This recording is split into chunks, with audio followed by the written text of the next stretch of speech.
Okay, boys, here we go.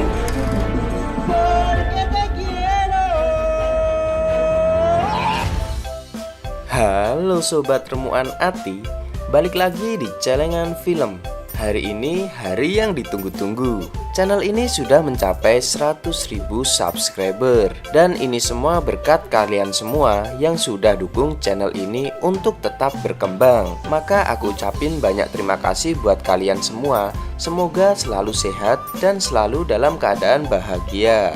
Dan jangan lupa like, komen, dan share ke teman-teman kalian. Oke, kali ini aku mau menceritakan alur film yang berjudul Watashi ga Motete da Sunda. Penasaran kan sama isi ceritanya? Cus, mari simak videonya. Di awal film terdapat gadis bernama Kae Serimuna dengan tubuh yang gendut dan berkacamata. Saat melihat cowok akur, hatinya sangat berdebar dan membayangkan cowok itu dengan fantasi liarnya. Dia mempunyai beberapa teman yang ganteng dan ia menyebutnya sebagai Uke dan Seme. Uke dan Seme ini berarti hubungan antara lelaki atau biasanya disebut gay. Oleh karena itu, saat ia melihat cowok ganteng, pasti ia membayangkan orang itu adalah bagian dari Uke dan Seme.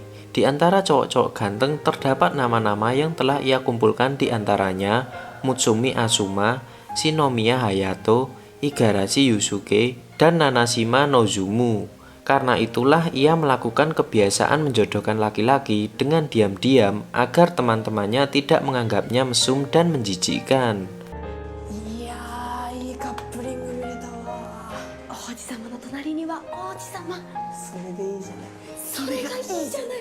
Di malam hari saat ia sedang menonton anime kesukaannya, ia melihat karakter idolanya yang bernama Shion mati dan membuatnya sangat sedih sampai tidak mau berangkat ke sekolah.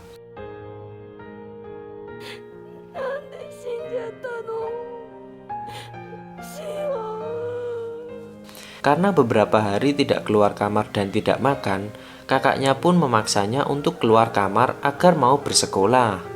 Saat melihat adiknya, ia pun kaget dan mengintipnya dari bilik kamar. Saat keluar dari kamar dan berusaha membasuh tubuh, ia sangat kaget dengan penampilannya yang cantik dan kurus.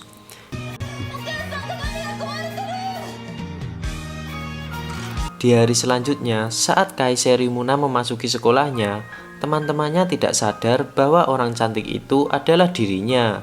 Bahkan teman sekelas pun tidak mengenalinya. Karena hal itu, ia menjadi grogi dan ingin keluar kelas. Saat ia hendak keluar, ia menabrak seorang cowok yang bernama Yusuke Igarashi.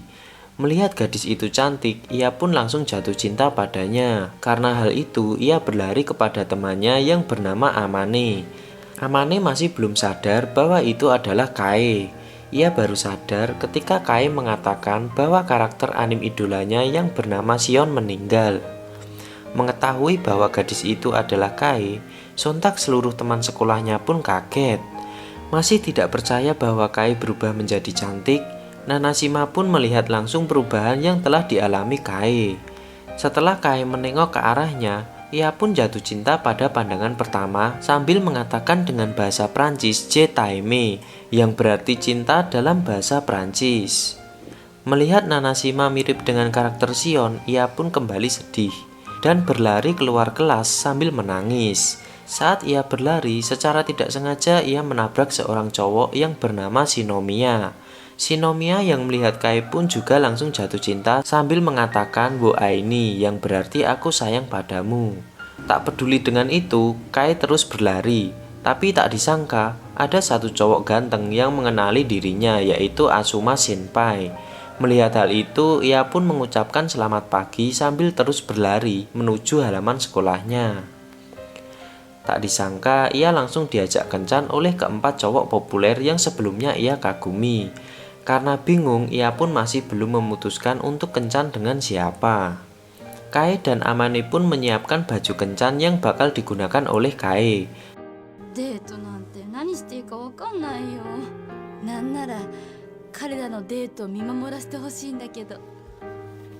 Tapi tak disangka, ia langsung kencan dengan keempat cowok populer sekaligus. Tak disangka, ia masuk ke daerah Ikebukuro yang merupakan surga para pecinta otaku. buat kalian yang nggak ngerti otaku bisa cek di Google ya. Karena itu adalah tempat biasa dikunjungi oleh Kai. Ia pun sangat ingin memasuki tempat itu. Tapi saat ia ingin masuk, ia teringat oleh keempat cowok yang sedang berkencan dengannya. Ia takut kalau ketahuan bahwa dirinya adalah otaku kelas berat. Oleh karena itu, ia sangat terlihat aneh. Karena kelakuan aneh tersebut, Igarashi mulai memegang pundak Kai dan berkata, apakah dirinya baik-baik saja? Melihat pundak Kai dipegang oleh Igarashi, Shinomiya menjauhkan tangannya dan mengatakan bahwa Kai butuh istirahat. Kai masih bingung untuk menentukan pilihan akan pergi kemana, dan akhirnya setelah memikirkan rencana begitu lama, ia pun memutuskan untuk masuk ke dalam toko komik tersebut dan membeli bantal dengan gambar karakter anime kesukaannya yang bernama Shion, dan pergi meninggalkan keempat cowok tersebut.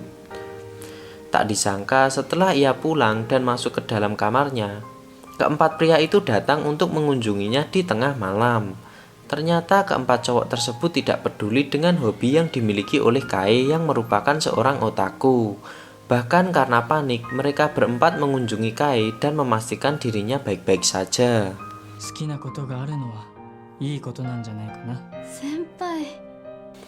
Kakak Kai tiba-tiba keluar dari bilik kursi.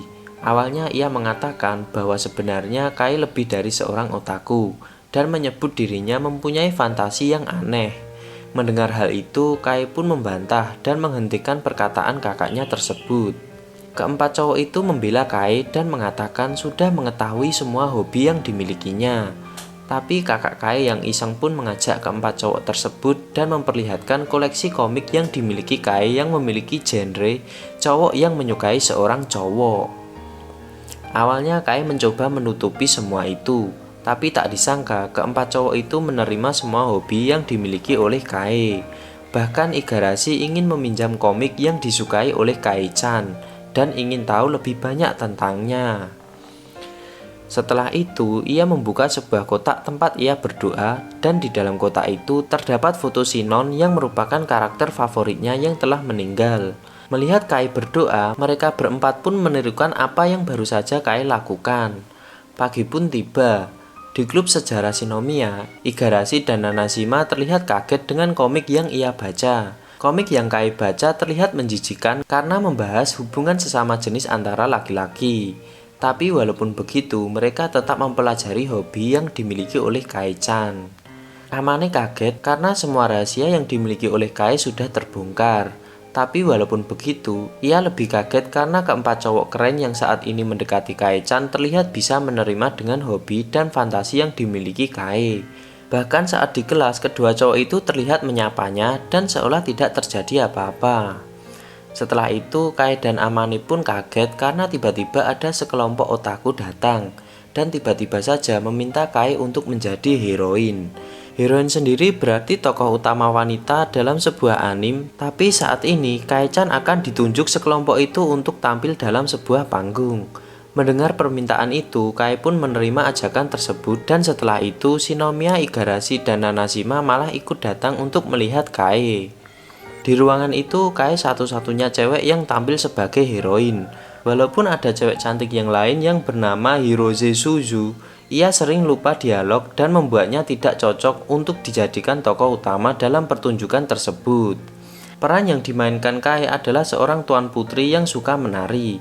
Walaupun baru pertama kali ia menari di atas panggung saat latihan, gerakan Kai sangatlah bagus. Ternyata selama ini ia membayangkan sedang menari bersama Shinon. Karena saking bagusnya dalam berakting, Kai pun mendapatkan sebuah tepuk tangan dari para otaku.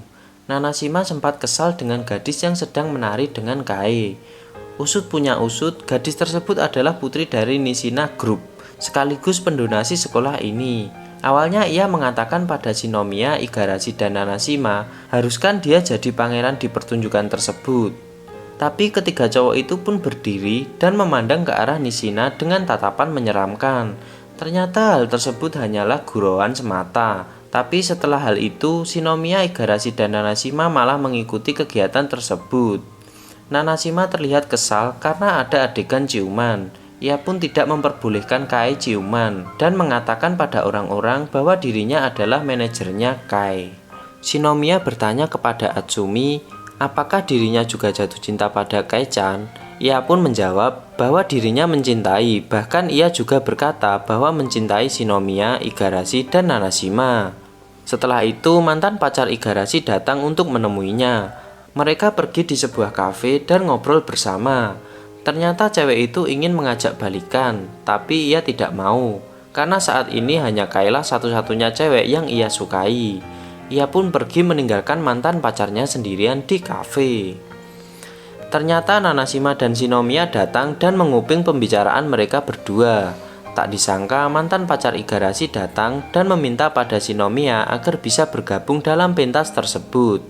Nama cewek itu Miyazaki.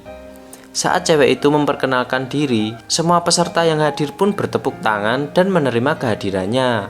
Latihan pun dimulai. Sang sutradara sangat kesal karena pemeran pangeran sama sekali tidak bisa memainkan perannya dengan benar. Dengan spontan Miyazaki menyuruh Igarashi untuk ikut dan memainkan peran sebagai pangeran. Awalnya sih menolak, tapi ketika ia mengenakan baju pangeran, baju itu terlihat sangat cocok dan membuatnya sangat keren di mata Kai-chan. Latihan pun kembali berlanjut setelah melakukan istirahat makan siang. Kak Asuma yang jago sekali membuat karya seni sebuah bangunan diminta tolong untuk membuatkan panggung yang mirip sebuah istana dan dia pun menerima permintaan tersebut. Tapi Kai-chan malah terlihat dimarahi oleh sang sutradara karena peran yang ia mainkan belum sesuai dengan standar yang diterapkan. Melihat Kai dimarahi, Nanashima hendak membela, tapi dari jauh Igarashi menariknya karena hal tersebut demi kebaikan Kai-chan sendiri. Di tengah hujan, Kai-chan masih saja berlatih menari. Saat itu juga Kak Asuma datang untuk mengajak Kai-chan beristirahat. Ternyata setelah berlatih di tengah hujan, badan Kai-chan menjadi demam. Hal itu terungkap karena tiba-tiba saja dahi Asuma bersentuhan dengan dahi Kai-chan. Serinuma-san. Hai. Yappari sugoi netsu da. Melihat hal itu, Kai-chan pun harus beristirahat di rumah. Di sekolah tiba-tiba saja Shinomiya, Igarashi, dan Nanashima mendapatkan kabar dari Kai-chan. Saat mereka memasuki kelas Kai, ia dikagetkan dengan bentuk tubuh Kai-chan yang berubah menjadi gendut. Perubahan tubuh Kai-chan ternyata disebabkan saat ia sakit dan mengemil banyak makanan. Awalnya Shinomiya tidak percaya dengan perubahan tubuh Kai-chan dengan cepat. Tapi mereka masih belum menyerah begitu saja. Mereka mempunyai tujuan baru, yaitu membuat Kai-chan menjadi gadis cantik lagi. Kak Asuma terlihat tidak peduli dengan perubahan tubuh Kai-chan. Ia malah senang karena ia sudah kembali sehat seperti sedia kala. Nanashima dan Shinomiya berusaha membuat tubuh Kai menjadi kurus lagi, tapi hal itu tidak bisa dilakukan secara instan. Karena perubahan itu, Kai-chan didiskualifikasi dari perannya sebagai heroin. Di jalan, Kai-chan bertemu dengan kakak Asuma. Ia sangat kagum melihat panggung yang dibuat olehnya. Setelah ngobrol, ia pun pergi meninggalkan Kak Asuma dengan perasaan sedih. Setelah itu, ia pun melanjutkan olahraganya agar tubuhnya kembali mengecil seperti sedia kala. Ia melakukan itu karena secara tak sengaja mendengar omongan sutradara. Karena ulahnya, klub mereka akan dibubarkan. Oleh karena itu, ia berusaha untuk membuat tubuhnya menjadi langsing kembali. Tiba-tiba Kak Asuma datang untuk menasihati Kai-chan. Ia memarahinya karena ia melakukan semua ini hanya demi tidak merepotkan orang lain. Saat latihan, sang sutradara menyebut dirinya babi dan akan menggantikan dirinya dengan Miyazaki. Mendengar hal itu, Kai pun menjadi sedih dan pergi meninggalkan ruangan tersebut. Melihat penderitaan Kai-chan, Igarashi pun kesal dan berlari untuk mencari Kai-chan. Ternyata Kai-chan berada di atap gedung sekolah. Di sana ia bertemu dengan Shinomiya dan Nanashima. Ternyata Kai-chan pun kesal dengan dirinya sendiri dan akhirnya ia memutuskan untuk membuktikan bahwa dirinya bisa kembali kurus dan pergi meninggalkan mereka berdua. Shinomiya dan Nanashima bergandengan tangan sambil memberikan semangat padanya. Oleh karena itulah akhirnya ia menjadi sangat bersemangat, bahkan demi melihat mereka berpelukan, ia rela berlari sejauh 3 km. Senjata terakhir yang dimiliki Amane yaitu agar mereka saling berpacaran. Anehnya demi melakukan hal itu mereka mau saja, dan adegan pacaran ala laki-laki yang membuat jijik para penonton dimulai. Setelah perjuangan dengan keras, mental keempat cowok itu mulai terkena. Walaupun begitu, perjuangan mereka pun berbuntut manis. Kae-chan yang sebelumnya gendut akhirnya kembali menjadi cantik lagi. Setelah kejadian itu, Shinomiya Igarashi dan Nanashima pun silih berganti mengungkapkan rasa padanya. Tapi walaupun begitu, ia masih belum memberikan jawaban siapa yang bakal jadi pacarnya. Saat ia sedang bersama Kak Asuma, tentu saja Asuma juga melakukan hal yang sama, yaitu menembak Kae-chan untuk menjadikan dirinya pacarnya. Tapi sama seperti yang lain, ia masih belum memberikan jawaban atas perasaan yang ia miliki. Saat di lorong sekolah, Miyazaki tiba-tiba datang dan mengatakan pada Kai untuk segera memberikan jawaban atas rasa suka keempat cowok tersebut. Karena memendam rasa dan tidak mau memberitahukan fakta, hanya akan membuat keempat cowok itu sakit hati karena ulahnya. Mendengar perkataan dari Miyazaki membuat Kae-chan stres. Ia hanya bisa menangis di kamar dan merenung apa yang harus ia lakukan nanti. Kae-chan pun akhirnya memanggil keempat cowok itu untuk hadir di atas sekolah.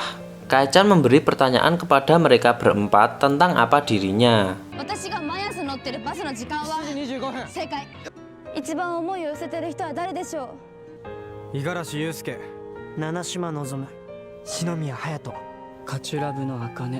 Sampai pada pertanyaan terakhir, Kak Asuma lah yang berhasil menjawab pertanyaan terakhir dan menjadi pacarnya.